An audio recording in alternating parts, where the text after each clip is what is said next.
Bonjour à tous, bienvenue. C'est l'actualité de cette fin de semaine. Une surprise que ce récépissé provisoire délivré au parti Foscori pour un Bénin émergent FCBE. C'est l'actualité politique, c'est aussi une polémique. Et notre invité n'y échappera pas, du moins, il nous fera savoir son avis. Comme là, Léon Arossi, c'est lui, colonel des douanes à la retraite, ancien député à l'Assemblée nationale, 5e, 6e et 7e législature. Nous aborderons aussi d'autres sujets comme les déclarations de Jean-Baptiste Elias dimanche dernier. Comme là, Léon Basile Arossi, bonjour. Bonjour, monsieur Arossi. J'ai dit Basile Arossi, mais en fait, Basile, ce n'est pas votre prénom. Oui, en fait, je l'ai hérité. Basile, c'est le prénom de mon feu père. Et ça apparaît de temps en temps dans mes actes administratifs.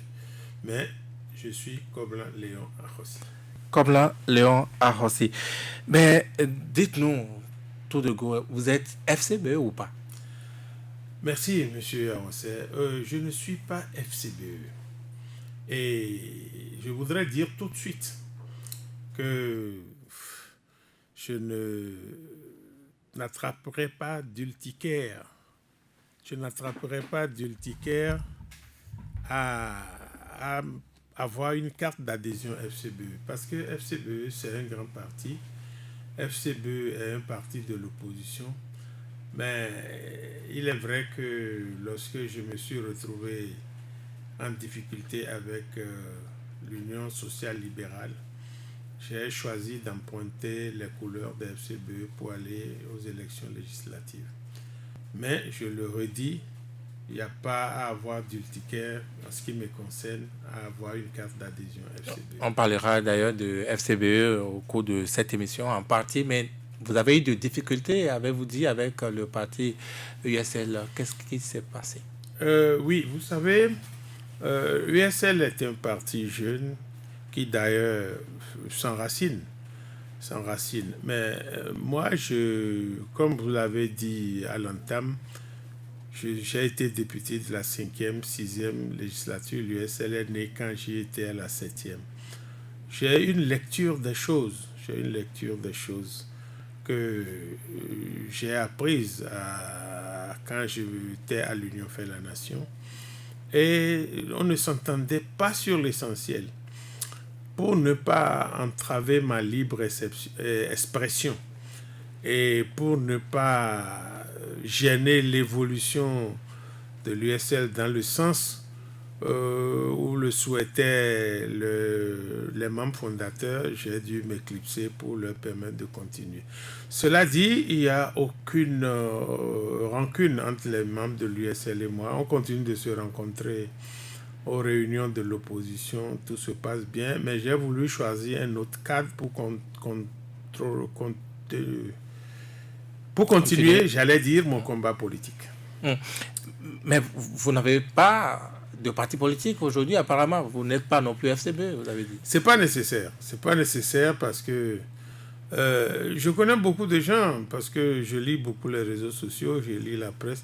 Beaucoup de gens qui ne se déclarent même pas en politique, mais qui font le combat et ils le font parfois mieux que nous. Mais ils n'ont pas votre bagage. Vous avez fait 3 législatures, ce n'est pas rien. Je vais vous donner un petit exemple. Vous prenez quelqu'un comme le ministre Akindes Adepeyou. Bon, je ne sais pas s'il est d'un parti aujourd'hui, mais le bagage politique qu'il a est peut-être 3 ou 4 fois supérieur au mien. Et je triche ces interventions, je les copie. Donc, l'essentiel ne paraît pas, surtout pour ce qui nous arrive aujourd'hui, malheureusement, ne pas d'être d'une formation politique nécessairement. Ça permet d'être peut-être élu quand le chef de l'État veut consulter les partis pour désigner les ministres. Bon, mais j'avoue que pour le combat qui est le mien aujourd'hui, pour ce que je comprends de la politique et par rapport à ce qui nous arrive, c'est une question secondaire. Parlons de la FCBE, parlons de son récépissé. Êtes-vous allé aux nouvelles chez vos copains politiques? Oui, j'ai été surpris hier matin quand j'ai appris la chose. Parce que nous sommes, on se parle. Et j'ai aussitôt appelé mon ami Nouré Nouachade, qui était mon président de groupe parlementaire à l'Assemblée. Et porte-parole du parti. Et porte-parole du parti. Dans sa voix, j'ai senti de la mélancolie. Il semble que certains de leurs collègues qui se sont détachés pour aller faire ce qui s'est passé. Et je le regrette profondément parce que ceux-là ont vu ce qui est arrivé à la Renaissance du Bénin, au PSD, et qui encore, je ne sais plus. Et la logique du régime actuel, c'est de casser toutes les forces politiques qui ne disent pas les mêmes choses que lui. Et ils ont vu tout ça là devant leurs yeux, puis ils sont tombés dedans. Ça m'a fait un peu mal parce que les forces Kori pour un Bénin émergent animent aujourd'hui fortement la vie politique. Et c'est devenu un peu le miroir de l'opposition aujourd'hui. C'est vrai, il y a les forces Kori, il y a USL, il y a Restaurer l'espoir, regroupé autour du président Soglo. Ça se passe très bien, mais ce saut que certains de forces Kori viennent de faire dans l'inconnu, je crois que ça va fragiliser le parti.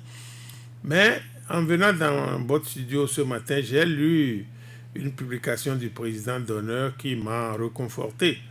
Mais dans ces cas-là, généralement, ce qui arrive, le pouvoir va choisir son camp. D'abord, j'ai appris qu'il y a le nom du secrétaire exécutif national adjoint, le premier adjoint. Déjà, il avait... Alassane Degré, vous voulez dire Non, le ministre Yarou. Le ministre Yarou. Déjà, la rumeur avait circulé qu'il voulait entrer au gouvernement. Déjà, après sa disparition, sa brusque réapparition a jeté beaucoup de doutes sur ses relations avec le pouvoir. Aujourd'hui, c'est lui qui est au cœur de la polémique. C'est vrai que c'est des choses qui arrivent, mais pour son niveau, parce que nous avons beaucoup discuté, travaillé ensemble, je crois que c'est quelqu'un qui a un très bon niveau. Je m'excuse de l'apprécier, je ne le devrais pas. Il a vu tout cela se passer et s'il tombe dedans, je suis très peiné que FCBE aussi passe par là. Eh bien, puisque vous appelez son nom, Yarou a laissé entendre que celui chez qui vous êtes allé prendre d'abord vos premières informations, je veux parler du porte-parole du parti, Nourenou Attiadé, ne ferait que de la politique, qui sait très bien ce qui s'est passé. Je ne crois pas. J'ai pratiqué l'honorable Nourenou Attiadé pour un problème aussi grave, et pour son attachement au président d'honneur, dont la position est désormais connue. Je crois que Nourenou Attiadé n'est pas en train de faire la politique. Nourenou Attiadé est en train de défendre une ligne politique. Ça ne veut pas dire qu'il fait de la politique. Et la ligne politique aujourd'hui, c'est de ne pas succomber au chantage que fait le gouvernement à travers le ministère de l'Intérieur. Il ne faut pas succomber. Et quel est l'état des lieux actuellement? Quel état des lieux on peut faire? Par rapport au FCBE. Par rapport au FCBE, le parti a son récépissé, mais le président d'honneur ne s'y retrouve pas.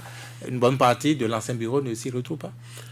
Oui, j'ai appris qu'il y a eu une réunion de crise hier. J'attends d'avoir la suite. Et une conférence de presse tout à l'heure. Ah bon, voilà. Donc, on verra plus clair là-dedans. Mais ce qui est à craindre, c'est que le pouvoir a réussi un de ses coups tordus en créant la division au sein des FCBE.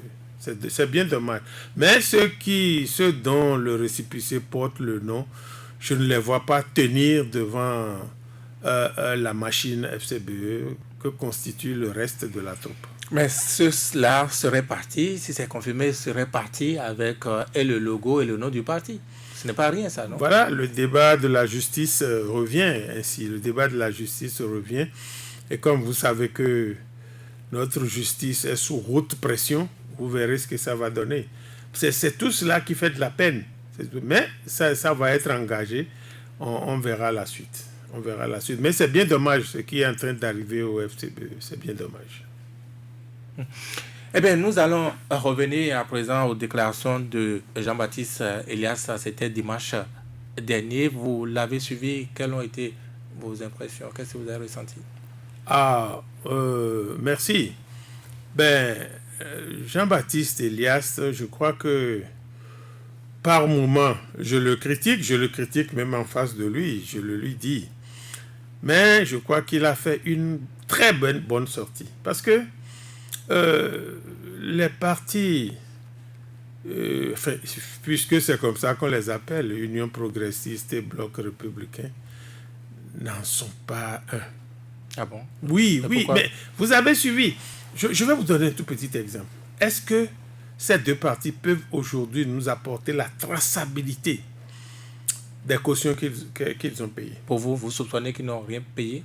Non, je soupçonne qu'ils ont payé, mais quelqu'un a dû aller leur déposer l'argent. Parce que si c'est des partis qui existent, qui ont un compte, qui ont un trésorier, on doit pouvoir vérifier un jour comment l'argent est sorti pour faire la caution. Je sais que c'est quelqu'un qui est allé déposer un sac d'argent qu'on a déposé pour payer la caution. C'est ça. Et puis, regardez, quelqu'un qui a 3 ou 4 dates de naissance, quelqu'un qui n'a pas signé des documents. Mais Jean-Baptiste Elias a tout dit. Et je crois que ça met tous ces gens qui nous donnent des leçons dans de mauvais draps, ils ne doivent plus être à l'aise dans leurs souliers. Jean-Baptiste Elias a tout dit. Et je connais ce personnage qui ne fait jamais des affirmations gratuites. J'ai même appris en ville que ceux qui tentent de le contredire, de l'insulter, qu'il aurait bien souhaité un débat contradictoire avec eux. Jean-Baptiste Elias a parlé. Et ça, je confirme. Il a effectivement réclamé un débat contradictoire entre lui, Gounou et Orden Aladati. Essayez de l'organiser, le peuple va suivre. Et moi, je dis, quand la balle est partie, tout ce qu'on fait aujourd'hui, tout ce qu'on dit pour rattraper, c'est impossible, c'est parti. Le peuple sait aujourd'hui. Et si 7 personnes, ou 7 ou 17, on peut contrôler et laisser passer, ça veut dire qu'il y a eu la pression du régime. Et vraiment, bravo à Jean-Baptiste Elias. Jean-Baptiste Elias a parlé, il a 8 jours exactement aujourd'hui. Qu'est-ce que vous faites depuis lors à l'opposition? Qu'est-ce que vous en faites? Vous savez, l'opposition n'a plus droit à aucun média, vous le savez. Le RTB niet, les autres aussi, pas question.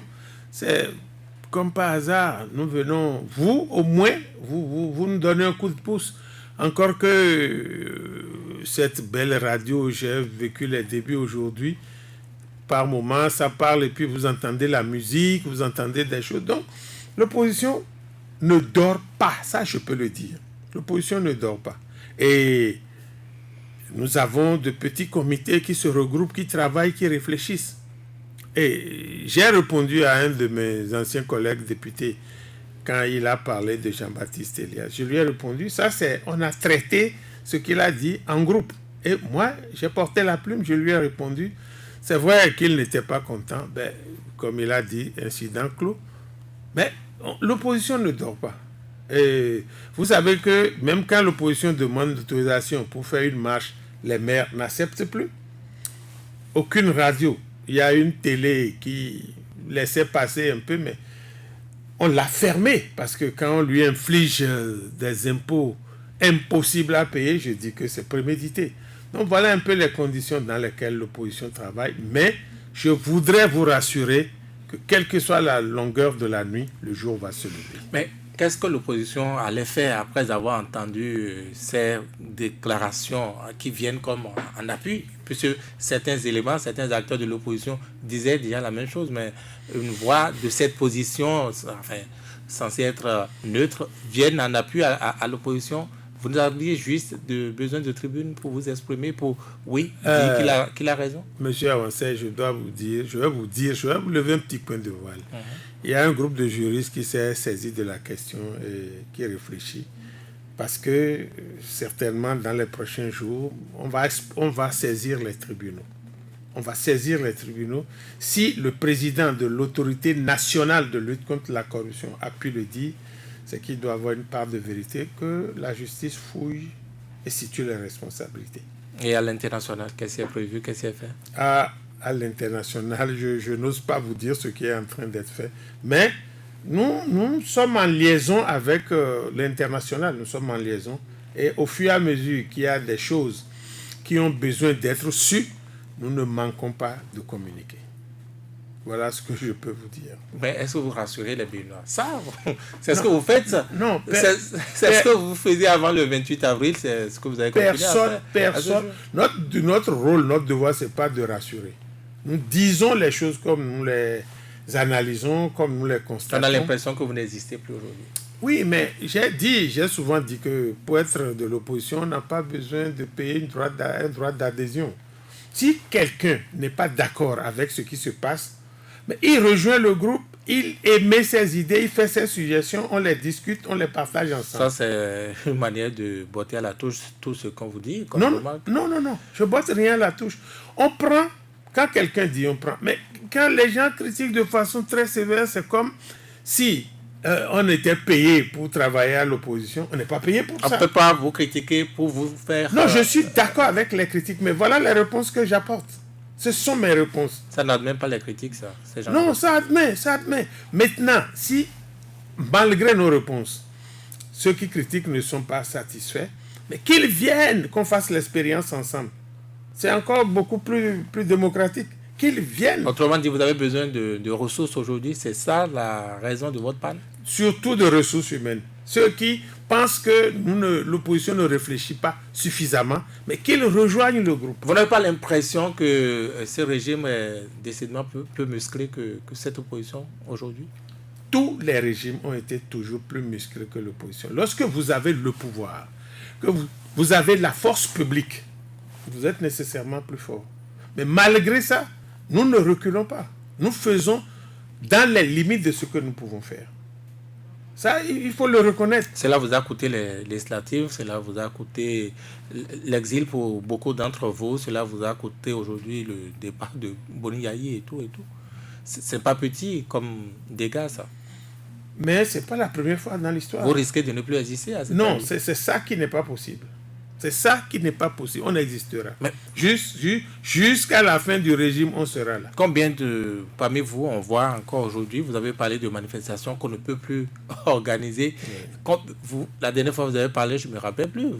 Plus personne ne parle. Vous n'existez pas carrément. Oui. Est-ce que c'est la meilleure formule que de se mettre à parler tous les jours? On n'a pas l'impression que vous agissez non plus. Non, on agit. On n'a pas besoin de venir sur la route inter-État pour... Mais on ne voit rien.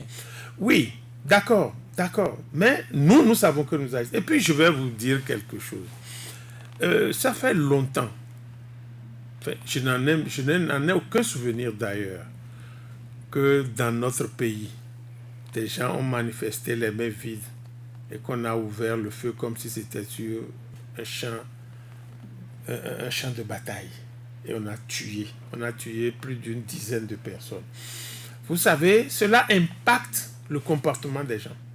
Cela impacte parce que ceux qui organisent la résistance, ce n'est pas eux qui viennent au carrefour, ce n'est pas eux qui viennent sur la rue. Et souffrez que ceux-là qui ont aussi un cœur soient sensibles à cela et que les autres qui vont venir aussi pensent à ce qui est arrivé au premier. Le gouvernement, le chef de l'État a ordonné, on a tué des gens, des innocents. Une bonne dame qui vendait, qui courait pour ramasser le reste de ses marchandises a été abattue. Bon, c'est des choses qui ramènent, qui créent des circonstances nouvelles. Moi, à mon âge, j'ai travaillé pendant 30 ans, je suis à la retraite depuis plus d'une dizaine d'années. J'ai jamais vu ça. Bon, mais un régime qui le fait. Et je dois dire que ce n'est pas parce qu'il est musclé, c'est parce qu'il est faible. Parce que la force d'un régime, c'est la discussion, c'est la conviction. Ce n'est pas sortir les armes et tuer des gens. Ce n'est pas ça la force. Mais dans tous les cas, c'est un exercice, fût-il grand, à l'opposition aujourd'hui. Un exercice que vous devez résoudre. Je dis que nous sommes en train de faire des choses. Nous ne sommes pas sur la piste de la violence. C'est peut-être pour ça qu'on n'est pas visible. Les autres ont les armes, ils voient quelqu'un, ils tirent dessus, et c'est plus visible, c'est plus sensible. Mais nous, on fait des choses, mais on n'est pas sur la piste de la violence. Il y a des pays où les gens vont acheter des armes, ils s'assassinent. Non, il ne faut pas que ça s'installe dans notre pays. Il faut qu'on fasse tout et tout, pour que, au soir du 6 mars 2021, ce régime soit définitivement entré dans l'histoire. Est-ce qu'il existe une potion contre cette peur alimentée aujourd'hui, cette peur dont vous parliez, cette peur chez les populations? Oui, bon, c'est vrai qu'il faut comprendre. Il faut comprendre que déjà des gens qui ont des difficultés, beaucoup de difficultés pour vivre parce que le pays économiquement était déjà caporalisé par le régime, la famille, les proches parents du chef de l'État. Et avec ce qui arrive au Nigeria depuis un mois, Nous allons en parler tout à l'heure. Ça s'est sérieusement compliqué. Les gens veulent d'abord tenir debout, manger et boire même de l'eau du puits avant de penser à autre chose. Et on ne peut pas ne pas tenir compte de tout ça et puis leur dire debout, on va jouer au Fidel Castro, on va jouer au Che Guevara. Non, non. Mais progressivement, nous sommes en train de relever le moral de la troupe. Qu'est-ce que vous attendez aujourd'hui? Le dialogue comme le chef de l'État l'a promis? Non, le chef de l'État, est-ce qu'il sait faire le dialogue? Non, il ne sait pas faire le dialogue. Il vous a promis au moins des échanges? Oui, les échanges, si vous faites attention, lorsqu'on va au palais, c'est le chef de l'État qui parle le plus. Même les ministres sectoriels ne parlent pas. C'est lui qui parle, il déverse sa conviction des choses. Il dit, c'est comme ça, je pense, non, je n'accepte pas ça, ça ne peut pas être comme ça, je veux la rigueur, je veux... Bon, puis, même quand les autres parlent, il les interrompt. J'ai vu, lorsque le chef de l'État parlait de rencontre, le président Mbeki allait de... Quand il parlait, il a interrompu, je ne veux pas entendre ça. Bon, si c'est ça le dialogue, autant ne pas y aller. Autant ne pas y aller. Et puis, ce que disait le président Mbeki ne manquait pas de pertinence. Les partis sont nés. C'est vrai qu'on a mis dans le budget, qu'on a prévu, la charte a prévu, c'est mis au budget, qu'on va donner de l'argent aux partis. Mais on n'avait même pas encore donné avant qu'on aille aux élections. Où est-ce qu'on voulait qu'on trouve tant d'argent prévu par le code électoral pour régler les problèmes des partis? Mais le président Mbeki tentait de parler. On lui a dit, c'était d'ailleurs au passage, c'est bien fait pour lui. Il a choisi de servir dans ces conditions. Moi, je ne le plains pas. C'est tant pis pour lui. Mais c'est pour vous dire que le dialogue par rapport au président Talon, moi, je n'y crois pas. Aller recevoir des instructions, oui. Mais dialogue, non. Non. Mais pourtant, l'Église catholique a tenté quelque chose. Est-ce que vous avez un retour de ce côté-là? Est-ce que vous croyez plutôt à cette initiative? Je voudrais d'abord souligner le mot. Vous avez dit tenter. Et puis ça n'a rien donné. Ils n'ont pas encore dit qu'ils ont échoué. Non, ils n'ont pas dit qu'ils ont échoué, mais peut-être que le dialogue va s'achever en 2030, on ne sait pas. Parce qu'il y a visiblement que le chef de l'État ne tolère pas la contradiction.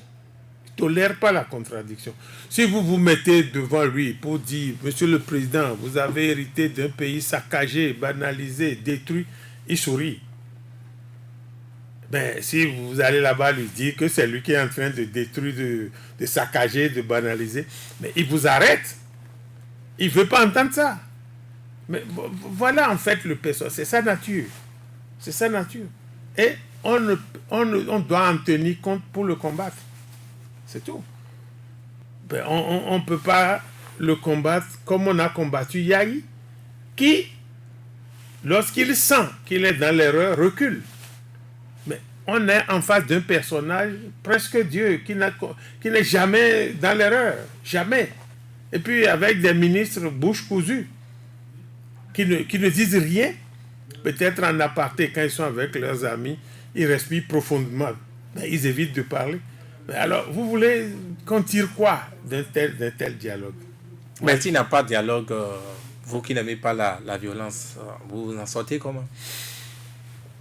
Mais vous avez vu que ça se fissure, non? Vous avez vu que l'édifice se fissure. Ah bon, comment? Mais je prends l'exemple du doyen des députés, qui dit sur un plateau qu'il ne conçoit pas qu'il y ait des élections sans le FCB. C'est des choses qui a un an qu'on ne pouvait pas dire. Qui ne conçoit pas qu'il y ait des élections sans FCB. C'est vrai on lui aurait certainement fait des remarques. Mais vous avez vu le président de la Cour suprême dire ce qu'il a dit à l'ouverture du colloque scientifique sur la Cour constitutionnelle. Vous avez entendu ce qu'il a dit. Vous avez entendu ce qu'il a dit. Donc, ça veut dire que l'édifice est en train de se fissurer. Et le dernier, Jean-Baptiste, c'est quand même le chef de l'État qui lui a permis d'être là où il est. Mais il s'est accroché à ses convictions. Il est resté en harmonie avec sa conscience. Personne aujourd'hui ne peut rester indifférent à l'évolution de la situation politique. Sans violence, on obtient ces résultats-là. C'est que progressivement, on va arriver à nos fins. C'est ce que j'appelais tantôt des coups de main que l'opposition n'a pas demandé. C'est providentiel, simplement. Mais c'est qui l'opposition? Mais il faut qu'on règle définitivement. L'opposition, c'est qui? Répondez à la question. Non, c'est à beaucoup moins de... C'est Zoumarou, c'est Batoko? L'opposition, c'est tous ceux qui ne sont pas d'accord. C'est ceux qui s'opposent à ce qui se fait. Mais ce n'est pas parce que quelqu'un a été au Parlement, ce n'est pas parce que quelqu'un est dans un parti que lui, il doit porter seul la charge. Je trouve là que c'est une démission de la population. Ceux qui parlent beaucoup, mais qui ne veulent pas s'engager. Moi, je dis, vous demandez, quelqu'un qui critique, il demande, mais quel jour les FCBE en réunion? J'ai des suggestions à faire. Mais on lui dit, il vient, il fait ses suggestions. On en débat et on retient. Mais dans un pays, tout le monde n'est pas acteur politique. Oui, mais souffrez qu'il n'y a pas des gens sortis des écoles de sciences politiques qui animent les partis, non plus. Donc, chacun a une façon de lire les événements, a une façon de se prendre pour faire son combat. Mais je suis souvent peiné quand on dit l'opposition n'a pas. Et puis, dans les grands pays, l'opposition a des moyens. Quand quelqu'un compare ce que l'opposition fait en France, l'opposition a le siège d'un parti financé, la constitution financée par l'État, fonctionnement par l'État, tout ça. Mais ici, vous n'avez rien. Et si quelqu'un est de l'opposition et qu'il a un peu de ressources, suivez mon regard, on lui envoie le fisc. Alors, ouais, c'est pas simple. Mais je rassure, nous ne baissons pas les bras et nous en viendrons à bout. Un acteur qui aurait pu être ce coup de main également, qu'on n'a pas compris, que les Béninois ne comprennent pas à ce jour, c'est Candide Azanaï. Ils sont restaurés l'espoir. Quelles sont leurs contributions à eux à ce jour à l'opposition? Mais Candide Azanaï ne fait pas autre chose que ce que les autres groupes de l'opposition font.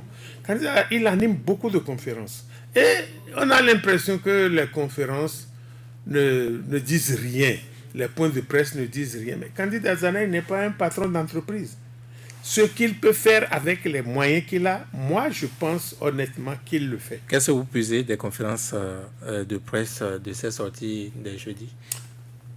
Candide Azanaï, je le mets un peu dans le même couloir que Elias Jean-Baptiste. Candide Azanaï n'invente pas. Mais il donne des informations qu'on peut et qu'on doit exploiter pour avancer. Il en donne et il dit des choses, il n'invente pas.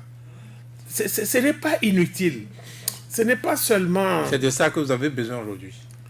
Pas que ça. Et c'est ça... Pas que ça. Mais si on n'a pas le reste... Vous allez mettre en difficulté Patrice Talon. Ah, mais moi, je vais demander à la presse de nous donner des idées en off. Pourquoi vous dites ça? Ah, mais c'est la presse qui critique le plus. Mais donnez-nous des idées. C'est pas de ce rôle d'apprécier? Oui, mais la presse vit le drame que tout le Bénin vit. Mais qu'elle donne des idées. Parce que moi-même, là où je suis, là, je peux critiquer tout le monde, critiquer, et puis m'arrêter. Ça, c'est plus facile. Maintenant, la recherche des solutions, c'est le plus difficile. Mais que tous les Béninois, de l'intérieur ou de la diaspora, émettent des idées. Vous voyez l'Assemblée. Le chef de l'État est allé chercher tous ces gars qui se sont réfugiés en France. D'abord, vous êtes au Bénin. C'est parce que vous voulez vivre les réalités ici. Ceux qui ne veulent pas vivre sont partis en France. C'est pas mieux là-bas. On les a ramenés, puis on les a casés à l'Assemblée. Ils sont là, tranquilles. Voilà. Ceux-là, je ne leur demande pas de venir critiquer ou de nous donner des idées. Des gens qui... des députés qui ne se connaissent même pas, du même parti qui ne se connaissent même pas. En parenthèse, j'ai rencontré un dans un café la dernière fois, il dit « Honorable, vous nous manquez ». Je dis « Mais pourquoi ?» Il dit « Non, il y a plus de débats contradictoires. » Parce que on a ramassé des amis, des gens qui traînaient ici, et puis on en a fait un parlement, et puis ils sont là. Vous pouvez pas, il y a des choses que vous ne pouvez pas dire. Depuis la Révolution, c'est la toute première fois, après la conquête, j'ai vu l'élection d'un bureau du Parlement, il n'y a pas eu de challenge. Le président, on a dit, c'est tel quel le président, personne d'autre ne lève le doigt. Tel est le vice-président. Non, le pays va être transformé en parti unique si nous ne faisons pas. Mais c'est ce que vous avez donné, vous, de l'opposition, aux Béninois également, après avoir promis que l'élection ne se passerait pas sans vous. Il n'y aurait pas du tout élection le 28 avril si vous n'y participez pas. On y est. Oui, là, mais on comptait sur vous aussi que vous n'avez pas soutenu. C'est vous qui... On comptait sur vous, sur le peuple. Et vous ne nous avez pas soutenus parce que nous, on est combien de députés de l'opposition qui tenions le flambeau? Une vingtaine. Et j'avoue, je salue mes collègues députés de l'opposition de la 7e législature pour le combat qu'ils ont mené parce que c'était pas simple. C'était pas simple. Face aux menaces, face à la puissance de l'argent, on a tenu. Et ça, il faut le reconnaître. Je reviens à cet acteur, Kandé Dazanaï, un acteur important quand même de l'opposition. Vu son profil, beaucoup de Béninois attendaient mieux de lui que des conférences. Ils attendaient quoi? Soufflez-moi quelque chose. Il connaît très bien le profil de Patrice Talon. Il le connaissait, il s'en vante. Mais ça ne vous a pas servi apparemment. Servi, je ne sais pas s'il fallait qu'il prenne les AKM pour aller le descendre, je ne sais pas. Mais il dit des choses que notre intelligence a besoin d'exploiter pour avancer. Donc c'est l'intelligence qui n'a pas bougé? Non, je dis, il y a aussi les moyens. On intimide. Moi, aujourd'hui, c'est un plaisir pour moi de venir parler sur Soleil FM. Mais combien de gens écoutent Soleil? Vous savez que Soleil FM est brouillé. Combien de gens vont suivre ce message? Au moins, lorsque les gens sont informés, ça marche. Mais les autres, ils vont sur des médias de grande écoute. Ils mentent, ils disent des choses. Mais Jean-Baptiste, il n'y avait pas les réseaux sociaux. Qui aurait vraiment... Est-ce que ce que Jean-Baptiste Elias, le président Batoko, Zuma ou ce que ceux-là ont dit ça aurait fait tant d'écho?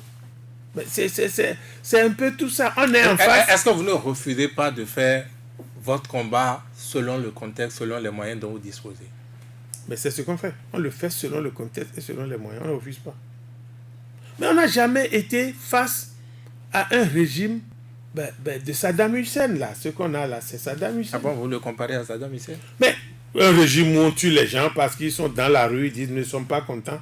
Rien, même pas des petits bâtons dans la main, on tire dessus. Moi je dis, c'est un régime de Saddam Hussein. Si je le comparais à Kadhafi, j'aurais injurié Kadhafi. Oui, mais on n'a jamais été face à un tel régime.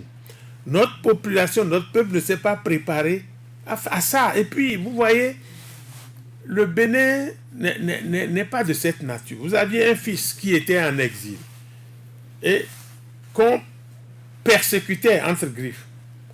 Il rentre, on le porte au pouvoir. Voilà comment il répond. Et on vous dira que c'est pour nettoyer, parce que la politique, parce que... Non, en fait, c'est pour protéger ses intérêts. C'est pour protéger les intérêts personnels de Patrice Talon. Totalement personnels. Vous savez que l'histoire du PVI revient tous les jours dans la fermeture de la frontière. Mais qu'est-ce qui s'est passé? Vous le saviez, il n'a pas changé, homme d'affaires qu'il était. Pourtant, vous avez tous soutenu le candidat Patrice Talon au second tour. Bon, j'assume en tant que Béninois. Pourquoi en tant que Béninois? Ce n'était pas votre point. Enfin, non, c'est vrai que vous pas mon candidat. Vous aviez fait Zissou, c'est vrai, mais ça ne vous a pas empêché de vous allier à ceux qui l'ont porté pour se défaire de lui par la suite. Non, au fait, ma lecture de la politique, c'est que c'est pas parce que j'ai pas soutenu un président que quand il est élu, Dès l'aube, il faut ouvrir le feu. Non. J'étais de l'Union fait la nation. Et quand il est élu, il est devenu notre président à nous tous. On a commencé. En fait, c'est le pays. Mais quand ça a commencé à ne plus être ce que moi je pensais, mais j'ai tiré la sonnette d'alarme un moment et puis je suis parti. Je suis parti. Il est arrivé, moi je n'ai pas voté pour lui ni au premier tour ni au second tour, mais c'est mon président. Et il fallait qu'on se mette dans le groupe pour l'aider. Mais j'ai constaté qu'il a commencé à défaire les groupes politiques. Il a commencé à les défaire. Je l'ai dit au président de l'Union fait la nation, qui à l'époque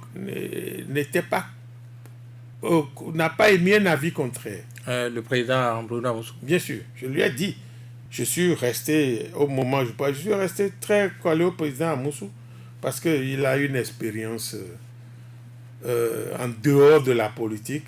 Moi, je discute beaucoup avec lui et je sais que je retiens beaucoup de choses de nos discussions. Donc, le président de la République a commencé à casser méthodiquement les grands groupes.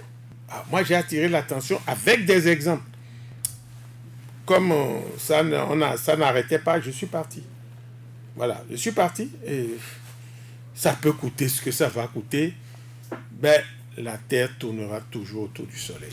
Est-ce qu'à l'opposition, vous vous retrouvez toujours comme à la veille des législatives USL, FCBE, et Restaurer l'Espoir et consorts? Il a toujours une plateforme où vous vous retrouvez, vous échangez?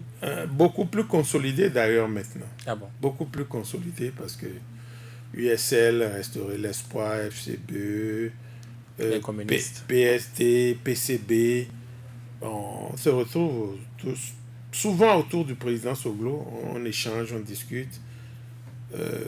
S'il y a des actions à l'international, on les prépare, on les fait.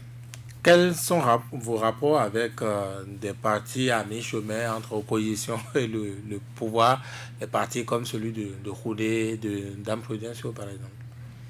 Non, mais Mme Prudencio dit tous les jours sur les antennes qu'elle est de la mouvance. Il paraît que ce n'est pas très convaincant, ce n'est pas très sincère. Oh, elle a participé activement à tout ce qui a été fait à l'Assemblée sous la 7e législature, dans le camp de la mouvance. Et indépendant de ça, elle le dit. Donc moi, je pense qu'il n'y a même pas de débat autour. Il n'y a pas de débat autour. Le cas Houdé. Le cas Houdé, je crois que Houdé s'est embrouillé un peu avec la mouvance vers la fin de la législature. Et vous savez, on est en face de gens qui n'aiment pas la contradiction. On ne le lui a pas pardonné. Il a pris sa distance. Bon, subitement, j'ai appris qu'il a eu le certificat de conformité, qui est une pure invention du régime, parce que ne figurant dans aucune des lois. Aucune des lois. C'est pourquoi lorsqu'on dit que l'opposition n'a pas respecté la loi, ça fait sourire. Ça n'existe dans aucune des lois.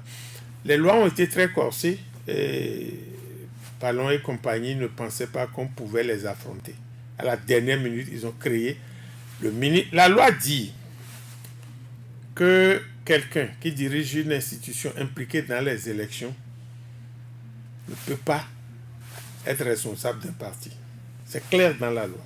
Mais le ministre de l'Intérieur, vice-président de l'UP, candidat aux élections, c'est lui qui nous dit, je vous donne ce certificat. Voyez, le pays, comme le disait quelqu'un malencontreusement, est descendu de son piédestal.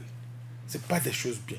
Ben, bref, mon collègue et ami, l'honorable Houdé, a participé à tout ça jusqu'à la fin. Bon, quand nous avions commencé les sorties de l'opposition, il était là. Nous avons rencontré l'Union africaine, la CEDEAO, la délégation du DUD était là. Lui-même, au Codiam, il venait. Bon, je ne sais pas comment ça s'est passé. Ils ont eu leur quitus. Et puis, j'ai vu le professeur Biobigou, qui n'est pas moins ami, qui dit, nous sommes centristes. J'ai dit, bon, quand on quitte l'opposition, on vient au centre, c'est qu'on glisse vers la mouvance. Enfin, moi, je crois que et DUD et UDBN, oui. tout ça, c'est la mouvance. Et que dit du PAD? Le PAD a été toujours de la mouvance depuis le début. Toujours, depuis le début. Et c'est peut-être parce qu'ils ont refusé de se dissoudre dans le bloc républicain qu'on leur a tiré les oreilles. On est sous un empereur. Ils parlent, on s'exécute. Ils n'ont pas voulu rester dans le bloc républicain pour qu'on on leur donne la portion qu'on veut. Et puis c'est pour ça qu'on les a empêchés d'aller aux législatives. Bon, si les élections communales s'organisent, je mets un grand si, on pourra leur permettre d'avoir des maires. Pourquoi? Oh, de ce qui vient de ce qu'on apprend dans les couloirs, c'est pas chaud parce que la côte du régime n'est pas remontée, malgré ce qu'on fait. Les maires, le maire a beau être le maire d'une commune de, je sais pas, 600 000 habitants, mais il a une seule voix comme le dernier planton de la mairie. Donc, ces choses-là leur indiquent que si les élections communales ont lieu aujourd'hui, dans des conditions claires, ils vont perdre les mairies. Oui, mais ils ne font rien du taux de participation.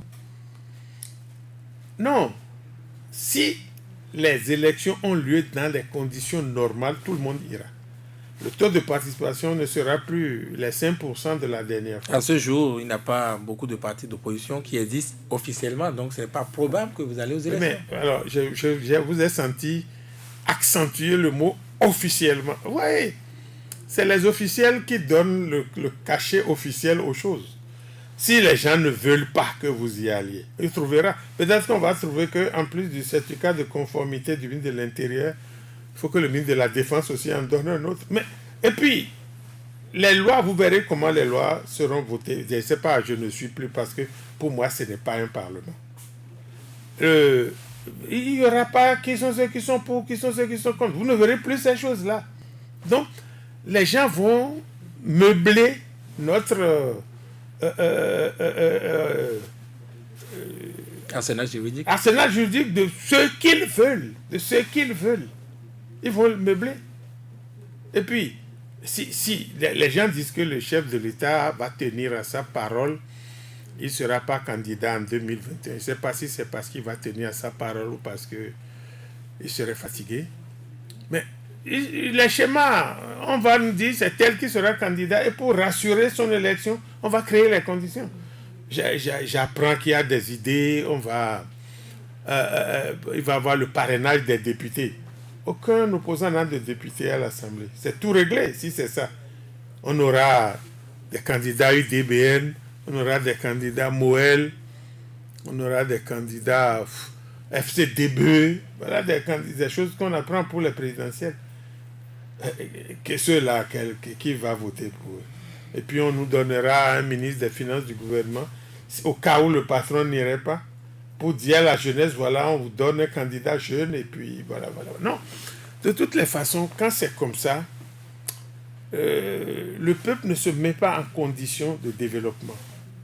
Parce que les opposants, si vous dites des choses qui sont quand même claires, qu'on peut discuter, ce n'est pas que ça s'impose. Vous vous retrouvez devant la criette, on a créé ça spécialement pour l'opposition. Vous vous retrouvez devant... pensez? Mais donnez-moi le nom d'un mouvancier qui est passé par là. Et ce n'est pas eux qui ont fait. Ceux qui ont volé l'eau, ils sont là. Ceux qui ont volé les fonds d'aide à la culture, ils sont là. Ceux qui ont commis plein de choses, ils sont là. Ils n'iront jamais devant la criette.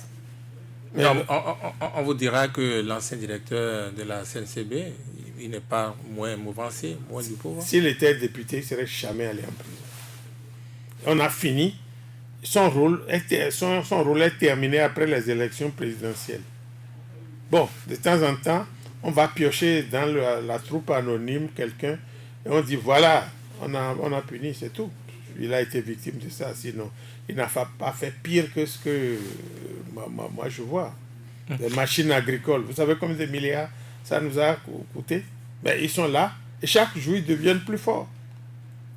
Et il a eu une actualité passée pour une actualité anodine cette semaine, l'audience de la présidente de la Haute Cour de justice au président de l'Assemblée nationale. Et à cette occasion, la présidente réclamait, n'est-ce pas, que les textes, la loi organique notamment de la Haute Cour de justice soient retouchés afin d'être fonctionnels, afin que l'institution ait enfin ses premiers clients.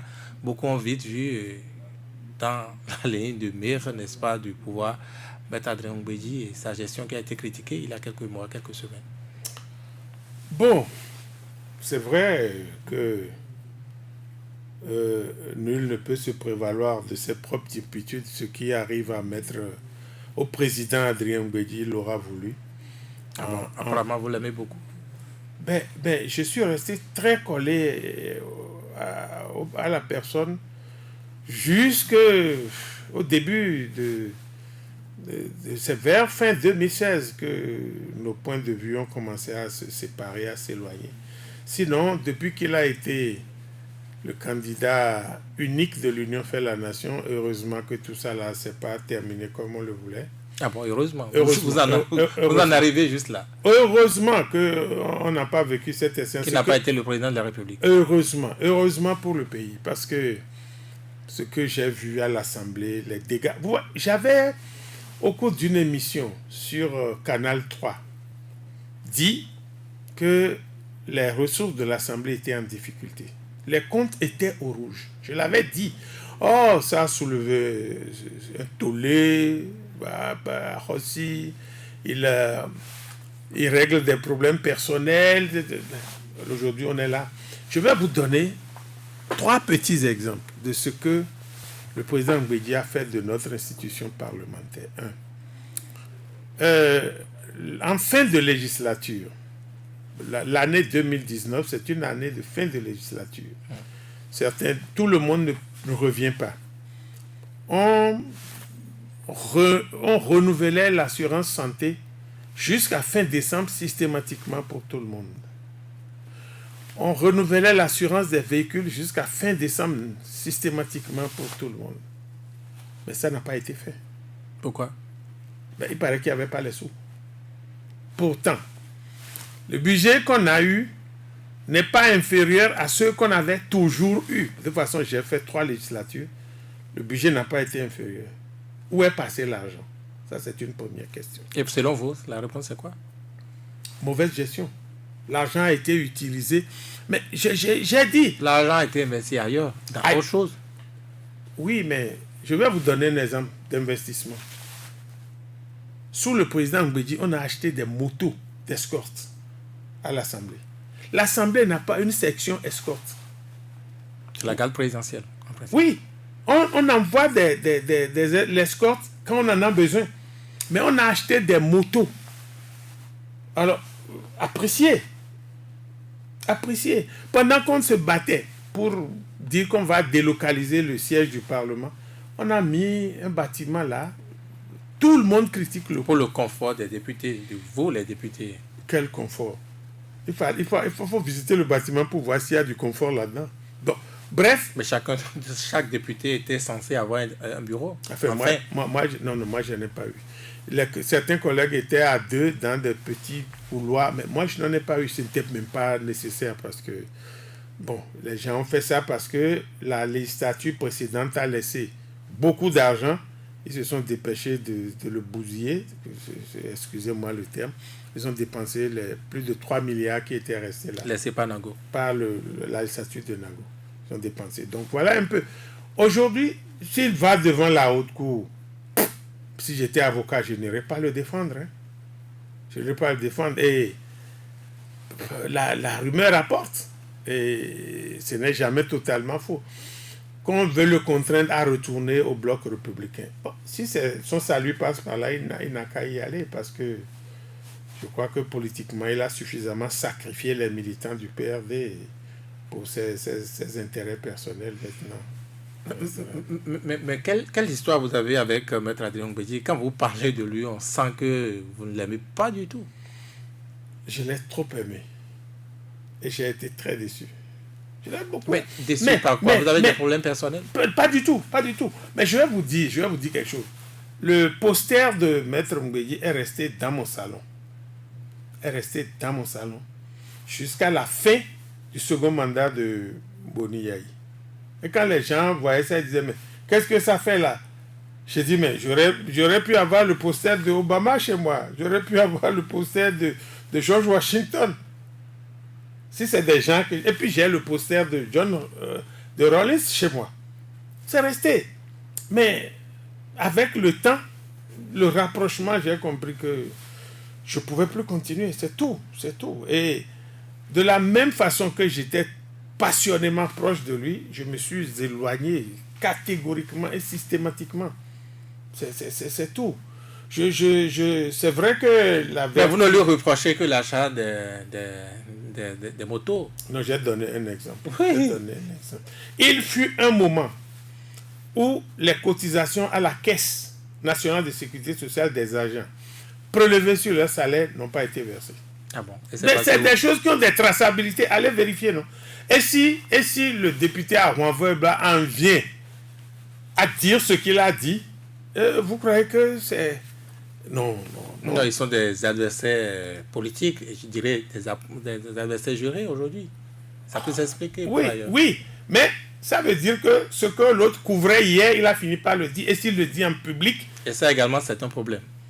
Non? C'est un problème.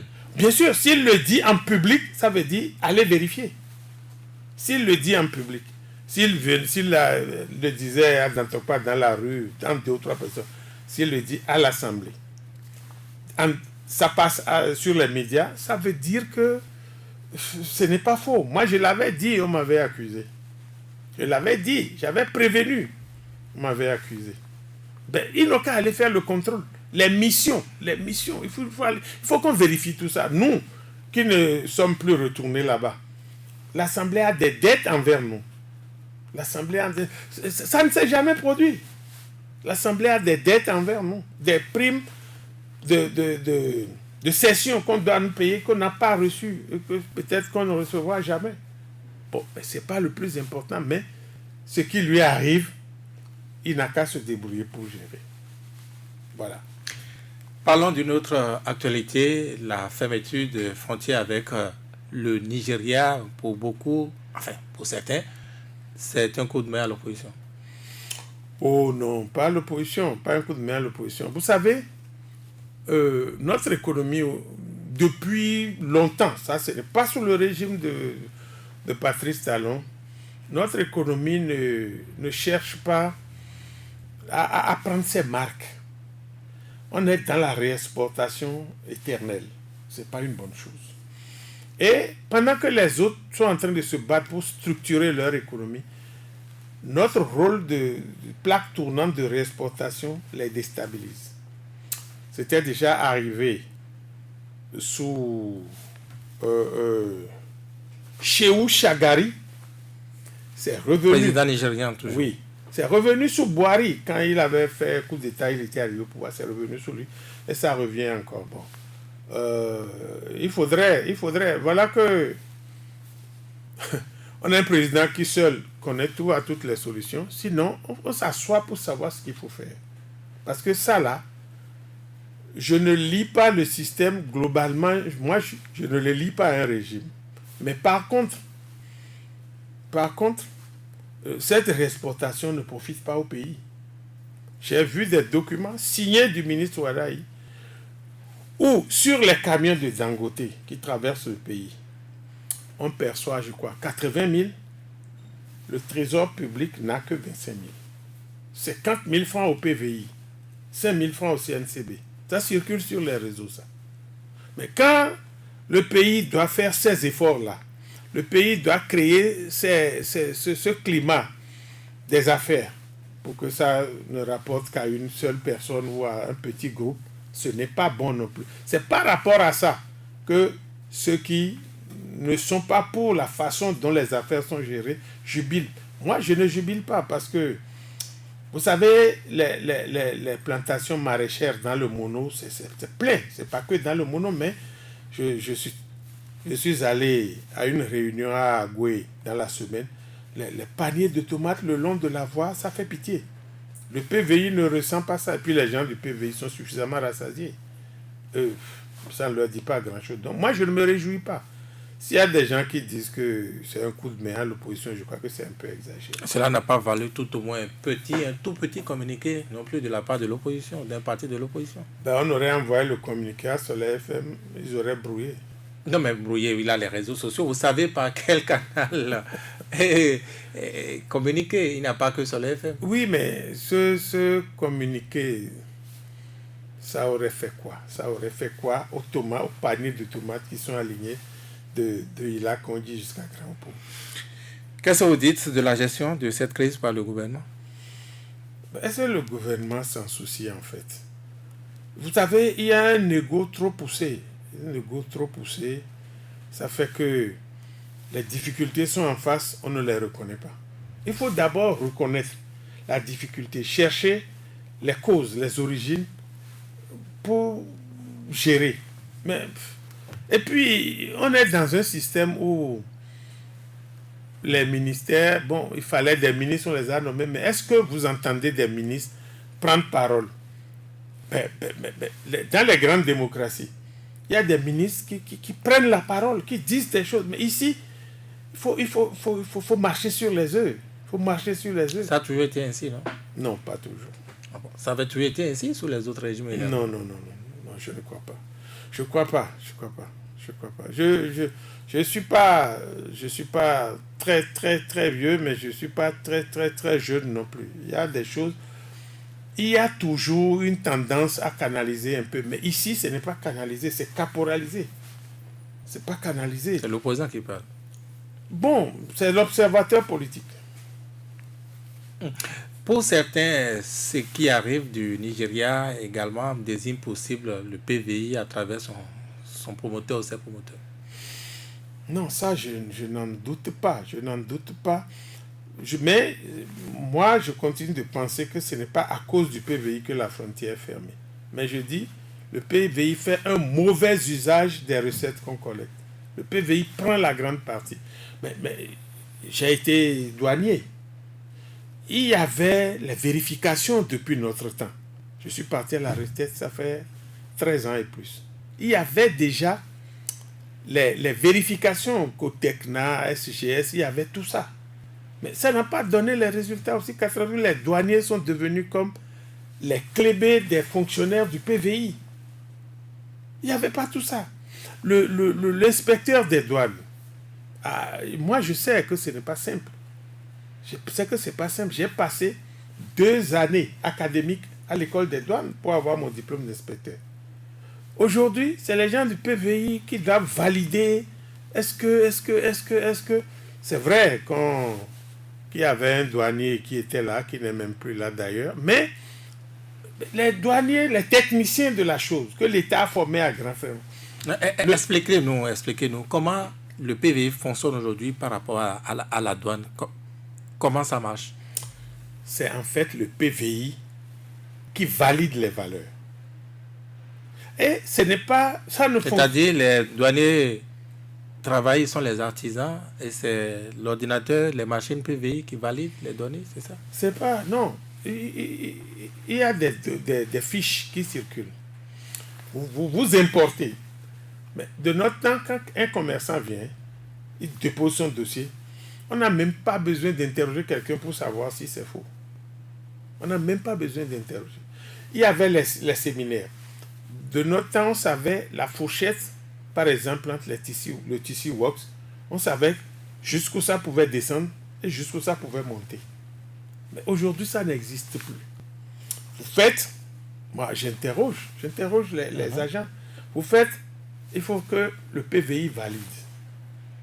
Il faut que le PVI valide. Et il a quel malaise là? Et les gens du PVI, ils ont eu quelle formation pour faire?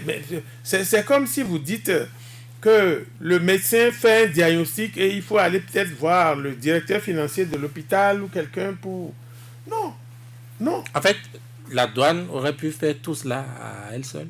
La douane peut faire tout ça. Et la dernière réforme à laquelle le PVI est venu se substituer outillait suffisamment les douaniers pour maîtriser un tant soit peu la fraude. C'est vrai que nous n'avons pas les grands moyens pour maîtriser la fraude. Mais la dernière réforme... Le PVI a ces moyens-là que vous n'aviez pas? Le PVI a les moyens, a plus de moyens que la douane aujourd'hui. Les scanners, pour vérifier. Mais le pays aurait pu se doter de scanners pour la douane. Si un individu achète les scanners, pourquoi est-ce qu'un pays ne pouvait pas l'avoir?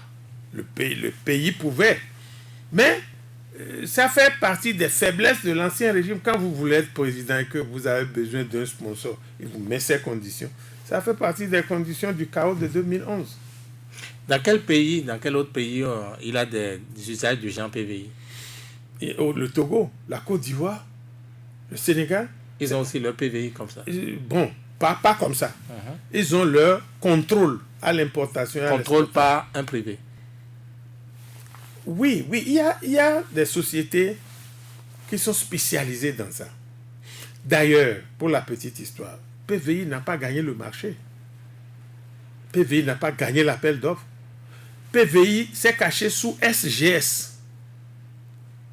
Le dépouillement, c'est SGS qui a gagné. C'est quand ils ont fini de gagner qu'on a dit à SGS de se retirer.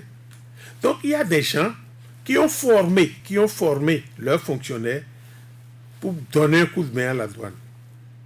Le PVI n'a pas gagné. Puis dans le DAO, il fallait avoir fait ça au préalable. Le PVI n'avait jamais fait. Bénin Contrôle, vous le dites. Bénin Contrôle plutôt, n'avait jamais fait. Tu vois, on substitue PVI au point. En fait, c'est Bénin Contrôle la société. C'est pas Bénin Contrôle qui a gagné, c'est SGS. Et j'ai publié une enquête en 2012-2013 sur le PVI. J'ai interrogé les gens de Bénin Contrôle. J'ai fait le travail avec les gens du port autonome, de la Sobema, tout ça. Bon. Voilà un peu. Le PVI est tout puissant. Même les véhicules d'occasion. C'est quoi? Est-ce qu'avec le PVI, en réalité, la contrebande devait toujours avoir ce volume au point où le Nigeria s'en plaigne aujourd'hui? Non. Notre problème avec le Nigeria n'est pas en fait un réel problème de contrebande qui dérange l'économie interne. Le Nigeria a une liste de produits qu'il ne veut pas qu'on amène sur son territoire à partir des pays limitrophes. C'est ça qui s'entend contrebande chez eux. Mais la fraude ici n'a pas un lien avec ça. Bon. Et puis, la fraude, ça existe. Même la France perd beaucoup d'argent dans la fraude malgré les systèmes de contrôle. Oui, ils perdent beaucoup d'argent. Ça existe toujours. Mais aujourd'hui, c'est que, en fait, nos tests sont rangés de côté.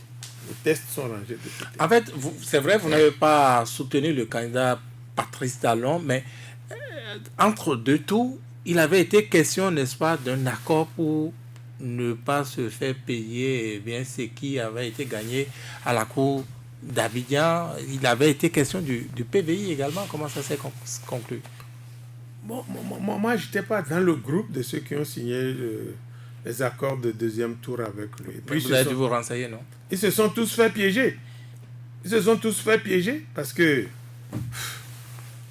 là, j'ai appris que dès qu'il est arrivé, il s'est fait payer les trucs de la Cour de justice.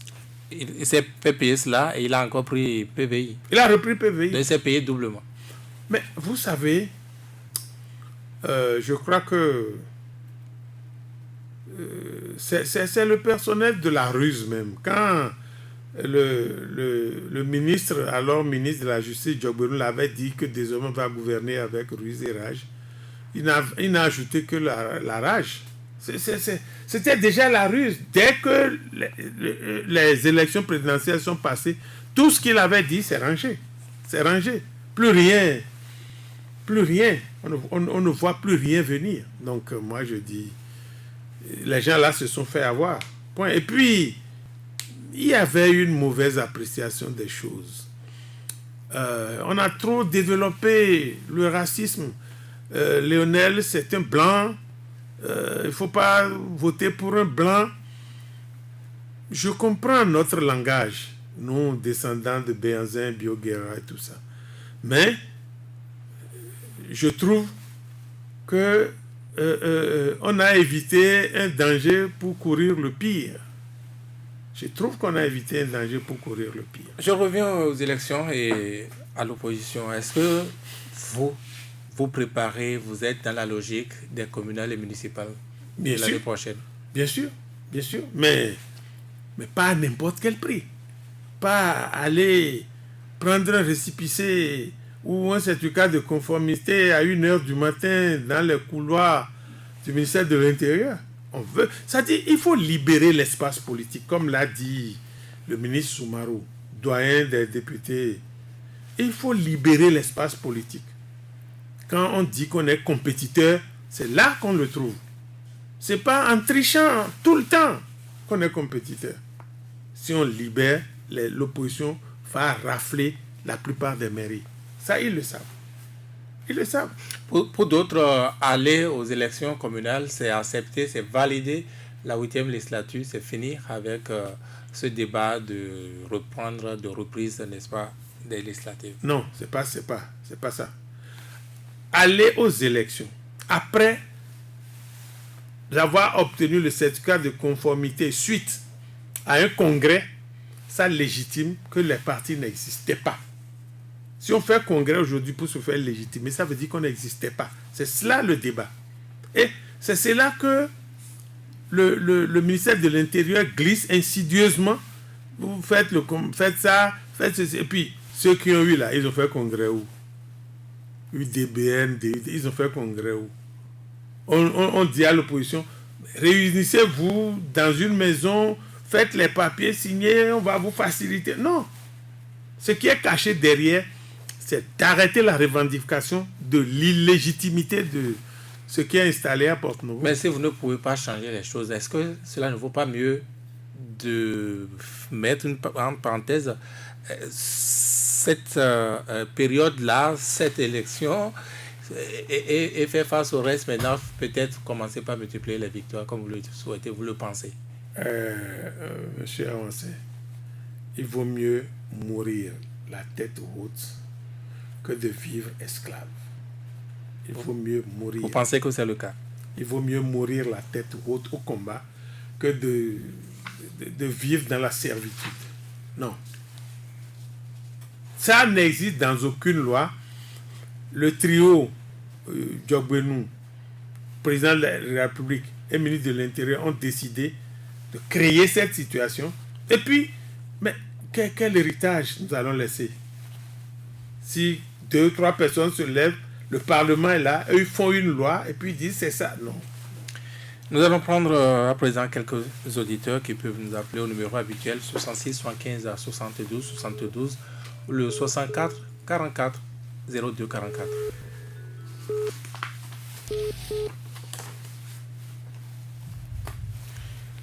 Notre tout premier auditeur en ligne, bonjour. Oui, monsieur Vigile Avancé, bonjour. Bonjour, monsieur. L'honorable Afonsi, bonjour. Bonjour, monsieur. Oui, moi, c'est Anselmo Pindior, je vous appelle depuis Calavi. Oui, allez à vos questions. Ok. J'ai 2 préoccupations. La première, sans les opposants à l'élection, ce slogan que qualifier aujourd'hui M. Arouassé de nul, je vous repose encore la question de savoir. J'ai l'impression comme si vous êtes en train d'accepter qu'aujourd'hui, les élections ont été faites dans notre pays.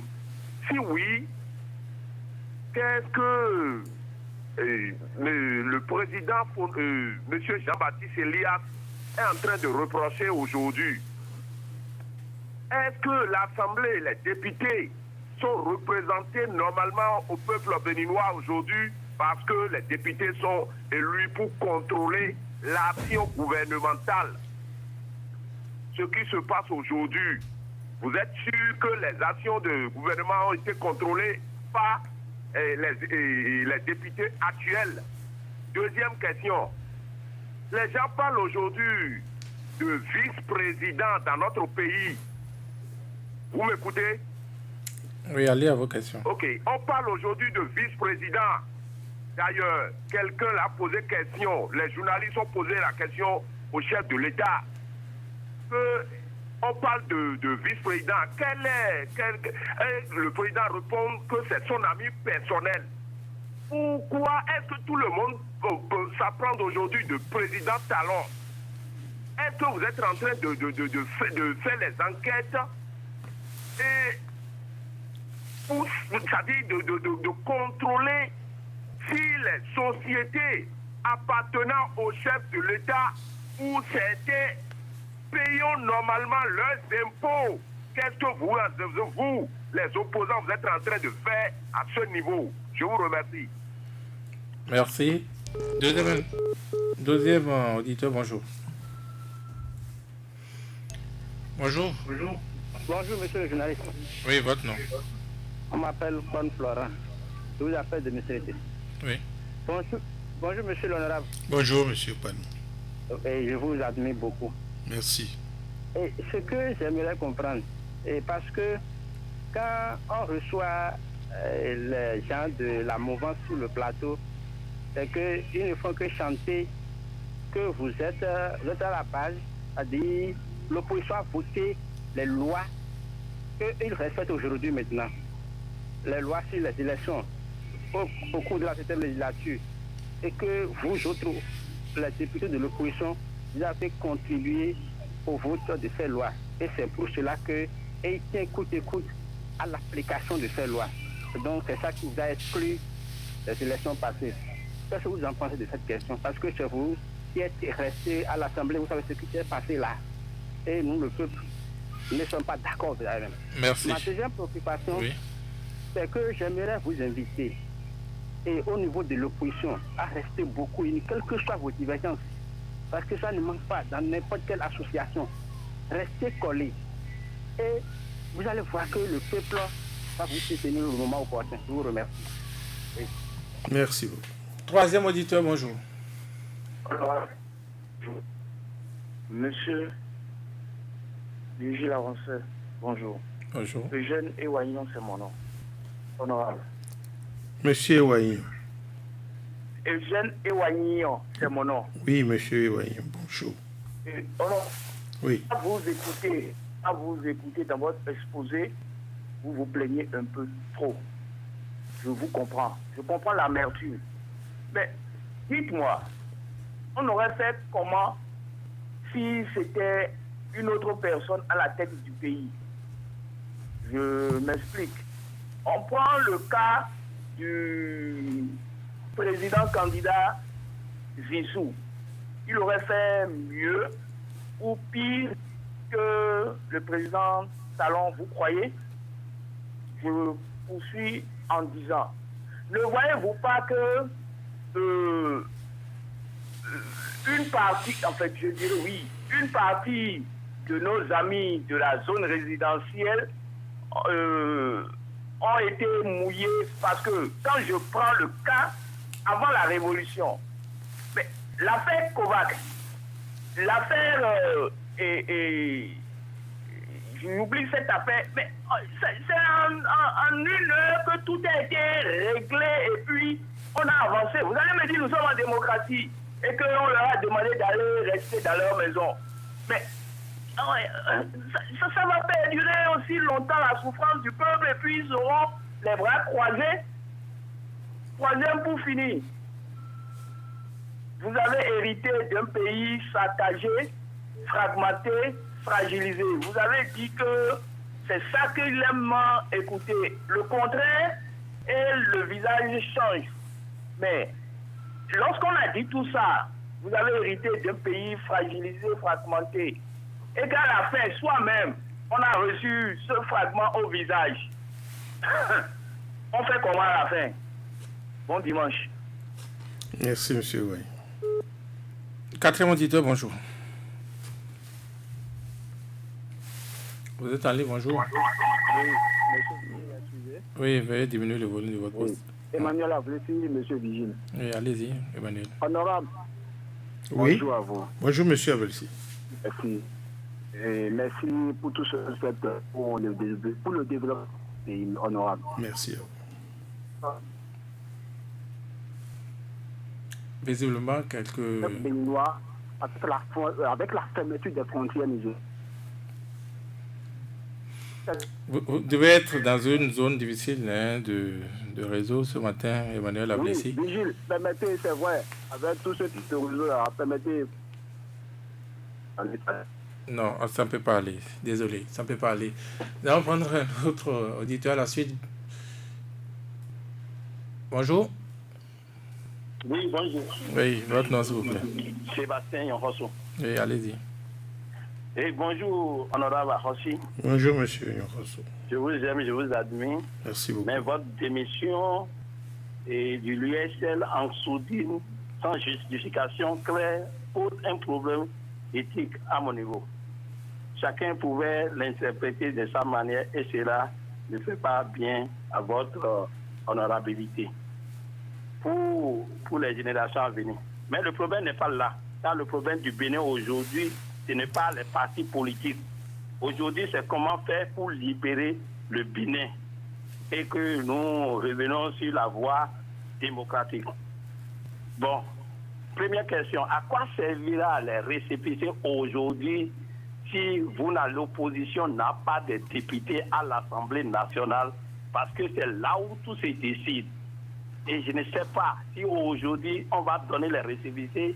Est-ce que vous exigez une réorganisation des élections législatives ou bien vous préférez prendre les récépissés et aller aux élections communales et après on va démettre vos maires parce que vous savez ce qui se passe avec les maires. Un jour on peut vous enlever pour ci et pour ça. Donc, et c'est à l'Assemblée cela se décide. C'est ça ma gêne. Qu'est-ce que vous en pensez? Quelle est votre position sur cette question? Sébastien Yonrosso, je vous remercie. Nous allons prendre le 6e et tout dernier auditeur. Bonjour. Bonjour, votre nom. Bonjour, M. Vigil Avancé. Oui, votre nom, s'il vous plaît. De Nofarongo, je vous appelle de Tangon. Oui, allez-y. Bonjour, M. Basil Arossi, l'honorable. Bonjour, monsieur Fadongo. Je voudrais vous demander, est-ce que la politique est synonyme de la tricherie? C'est ma première question. Deuxième question, reconnaissez-vous, M. Korogoné, à l'opposition? Si oui, quelles sont vos relations? Merci. Ok, nous allons revenir dans ce studio. Un tout dernier. Bon, nous revenons dans ce studio. Donc, vous laissez la parole, honorable Léon Comlar aussi. Oui, merci à nos auditeurs. Et je voudrais parler de Monsieur Pendio. Monsieur Pendio, je crois. Il dit qu'il n'y a pas eu d'opposants aux élections législatives. Est-ce à dire que l'Assemblée peut jouer son rôle de contrôle de l'action gouvernementale? Mais je voudrais lui demander de tirer comme moi les conséquences. Que on n'a pas une Assemblée nationale, on n'a pas un Parlement. Parce que, je vous l'ai dit tantôt, il n'y a pas de débat contradictoire. Ça s'est déjà dessiné à l'occasion de l'élection du bureau. Donc je vais demander à M. Kwengo seulement que c'est pour éviter tout cela que nous avons envoyé à l'Assemblée que nos amis, nos parents qui traînaient en Europe ou qui traînaient à Cotonou, on les a casés là-bas. Ce n'est pas pour contrôler l'action du gouvernement, c'est pour applaudir les actions du gouvernement. Ça, je crois qu'il faut que ce soit clair dans nos têtes. Et quelqu'un a dit que l'opposition a voté les lois et que aujourd'hui, les gens disent que, comme pour dire à terre, c'est notre propre chicotte qui nous tape. Non. Monsieur Kwanou, je voudrais vous dire, apporter quelques éclaircissements. À l'Assemblée, lorsqu'on a fini de faire un vote, les résultats se donnent de la façon suivante. Qui sont ceux qui sont pour? Qui sont ceux qui sont contre? Abstention. Donc, au moment des résultats, on vous dit 60 pour, 20 contre, 3 abstentions, ça fait 83, on dit la loi numéro tant est adoptée. Si ceux qui sont contre dépassent ceux qui sont pour, on dit c'est rejeté. Or, il s'est fait que le président Ngwedi a introduit un système jamais vu. De toute façon, les trois législatures que j'ai passées là-bas, c'est sous sa législature que je l'ai vu. Il dit, voté à l'unanimité des députés présents, sauf un. Or, dans la salle, parfois, il y a 40 députés, il y a 30 députés. Il s'est fait que sur ces lois-là, nous n'avons pas contesté systématiquement toutes les lois. Ça, c'est la première remarque que je voudrais faire. Il y a pendant les travaux en commission, il y a des choses que nous avons rejetées et ça fait partie des habitudes parlementaires qu'on boycotte la séance. Nous ne sommes pas arrivés au Bénin à lancer les chaises, à envoyer des coups de poing. Donc, il y a des moments où nous avons boycotté. Ça, c'est un. Mais malgré cela, ça, je voudrais que l'opinion le retienne. Malgré cela, l'opposition a fait l'effort de remplir toutes les conditions posées par la loi. Toutes les conditions. Et je répète bien, toutes les conditions.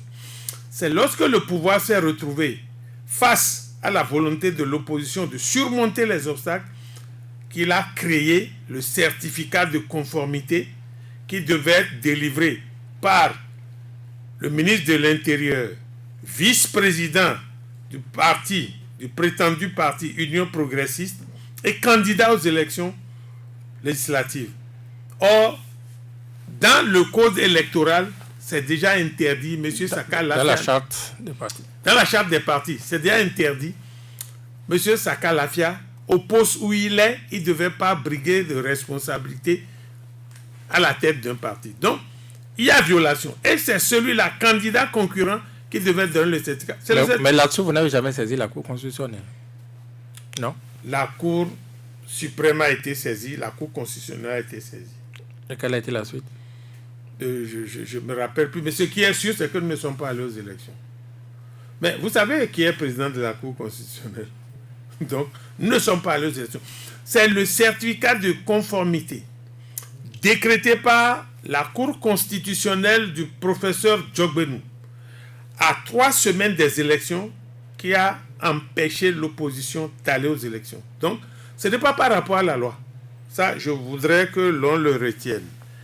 Et l'opposition unie, je peux vous dire qu'aujourd'hui, elle est beaucoup plus unie qu'hier. Même si nos actions ne sont pas visibles. Elle est beaucoup plus unie qu'hier. Unie dans l'adversité. Bon, unie quand même. Et M. Waillon, c'est vrai que je supporte pas beaucoup les attaques contre l'opposition de ceux qui devraient nous y aider, notamment M. Awansé.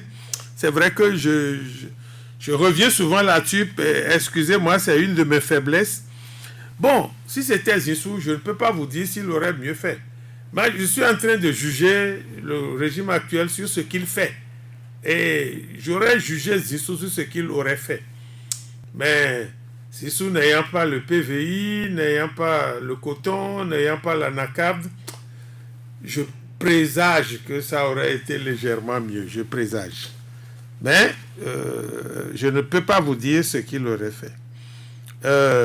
Bon, c'est vrai. On a dit les militaires dans les casernes. Non, je ne suis pas pour que...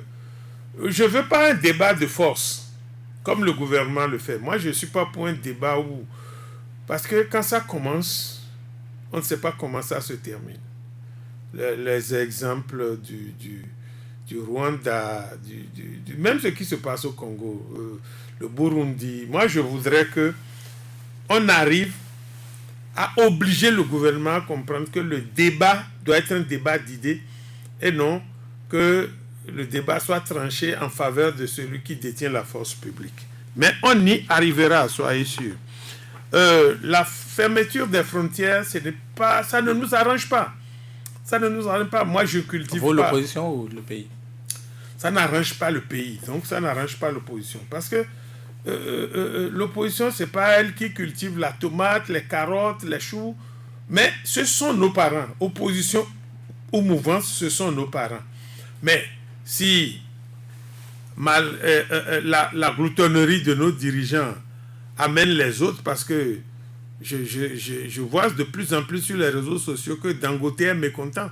Si on doit lui prendre 80 000 sur un camion qui passe et que 50 000 aillent dans la poche des privés, d'un privé chef de l'État, je dis que ce n'est pas ces choses-là. Mais la fermeture de la frontière ne devrait arranger personne. Personne alors. Monsieur Yonrosu a parlé de ma démission de l'USL dans des conditions qui ne sont pas bien. Oui, je voudrais le rassurer que c'était la meilleure condition parce que nous disions la même chose. Mais j'avais un espace pour m'exprimer qui ne me convenait pas. Et en partant, j'ai estimé qu'il ne fallait pas faire du bruit autour. Ça pouvait déstabiliser l'USL.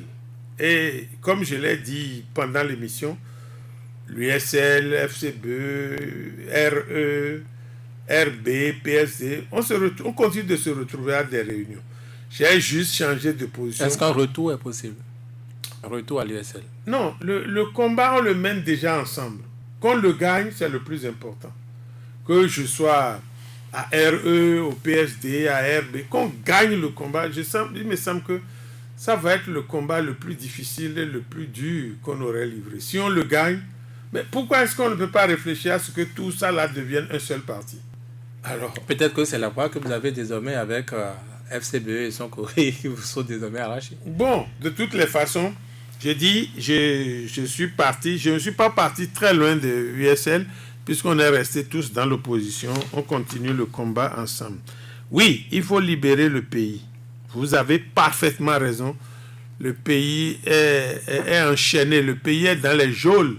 Je suis d'accord avec vous qu'il faut libérer. Et vous avez dit à quoi ça sert aujourd'hui d'aller aux élections communales et municipales alors que l'Assemblée en est exclue. Vous avez parfaitement raison. Pour nous, cette Assemblée n'existe pas. Cette Assemblée n'existe pas. Parce que on peut aller aux élections et puis ils peuvent décider d'attribuer le nombre de maires qu'ils veulent à l'opposition. Et puis même, les maires de l'opposition qui seront élus, on va les déstabiliser. On va les enlever, on trouvera... On pourra les destituer. Mais cette question, nous tendons déjà vers la fin de cette émission. Vous allez répondre, Korogoné, opposant, vous l'acceptez dans l'opposition. C'était une question de Benoît Fadongo. Non, je ne sais pas pourquoi il y a cette question, parce que opposant, M. Fadongo même, s'il est contre ce qui se fait aujourd'hui, s'il n'est pas d'accord, il est opposant. Et puis, il n'y a pas des pièces à fournir pour être opposant. Et demandez si vous étiez en relation, vous avez des contacts. J'ai un contact étroit avec Korogoné. La dernière fois qu'il a été primé... vous étiez son parrain. J'étais son parrain. Donc, je parle avec lui. Je lui dis ce que je peux lui dire. Et il prend ce qu'il peut prendre dedans. Vous aimez le modèle? Ah, il me déçoit pas, il me dégoûte pas. Nous sommes au thème de cette émission. Merci de m'avoir donné l'occasion de m'adresser à nos populations, mouvanciers comme opposants. Et je crois que nous avons un devoir commun envers le pays. C'est de nous mettre ensemble pour le libérer. Parce que le pays est dans les chaînes. Le pays est pris en otage par un groupe d'intérêts financiers. Et si nous nous laissons, après 2021, cela se poursuivre, c'est vrai qu'on nous annonce des candidats, il y aura un candidat jeune pour cotiser les jeunes, on va mettre du vernis avec les partis que le régime a fabriqués. Il faut qu'on prenne conscience de tout cela, qu'on continue de se battre pour que cette assemblée finisse par lâcher et qu'on se batte pour que 2021 on renverse l'ordre des choses, parce que à l'allure où le pays va, où nous n'avons presque plus de bons rapports avec les pays qui nous entourent, nous ne pouvons pas continuer de vivre comme ça. Merci à vous, Comlan Léon Arossi, colonel des douanes à la retraite, 3 fois député, 5e, 6e et 7e législature. Merci aussi à René Tatou et surtout merci aux amis auditeurs. Sans langue de bois, c'en est fini pour aujourd'hui. À dimanche prochain.